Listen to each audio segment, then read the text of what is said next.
पश्चिम बंगाल में इस साल होने वाले विधानसभा चुनाव से पहले सियासी माहौल तेजी से गर्मा रहा है।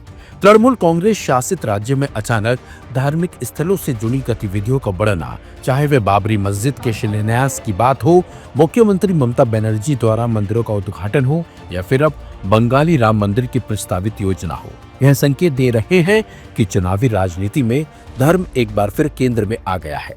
मुर्शिदाबाद में बाबरी मस्जिद के शिलान्यास से शुरू हुई बहस ने राज्य की राजनीति में हलचल पैदा कर दी है। इसके बाद ममता बनर्जी द्वारा दुर्गा आंगन और महाकाल मंदिर का शिलान्यास यह दिखाता है कि टीएमसी भी यह संदेश देना चाहती है कि वह केवल अल्पसंख्यक राजनीति तक सीमित नहीं है। अब नादिया जिले के शांतिपुर में बंगाली राम मंदिर की योजना सामने आना इस पूरी कड़ी को और गहरा बनाता है। इस प्रस्तावित राम मंदिर को सीधे अयोध्या मॉडल से अलग दिखाने की कोशिश भी हो रही है।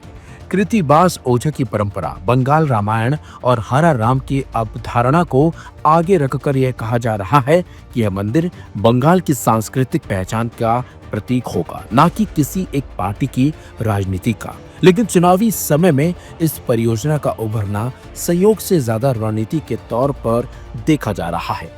इस पूरे घटनाक्रम में बीजेपी और तृणमूल कांग्रेस दोनों के हित जुड़े दिखते हैं। बीजेपी लंबे समय से बंगाल में हिंदुत्व के जरिए अपनी राजनीतिक जमीन मजबूत करने की कोशिश कर रही है। राम मंदिर जैसे मुद्दे उसे अपने कोर वोटर को सक्रिय करने का मौका देते हैं, जबकि टीएमसी पर अक्सर तुष्टीकरण की राजनीति के आरोप लगते रहे हैं। ऐसे में ममता बनर्जी द्वारा मंदिरों से जुड़ी पहल और बंगाली सांस्कृतिक प्रतीकों को आगे बढ़ाना हिंदू वोटरों को यह संदेश देने की कोशिश है कि पार्टी किसी एक समुदाय तक सीमित नहीं है। राज्य के कई सामाजिक और राजनीतिक विश्लेषकों का मानना है कि मंदिर मस्जिद की बहस बंगाल की इस परंपरा से टकराती है, जहां धार्मिक सह अस्तित्व और सांस्कृतिक बहुलता रही है। लेकिन चुनाव नजदीक आते ही ऐसे मुद्दों का उछलना यह संकेत देता है कि ध्रुवीकरण एक अहम रणनीति बन सकता है, चाहे उसे खुले तौर पर स्वीकार किया जाए या फिर नहीं।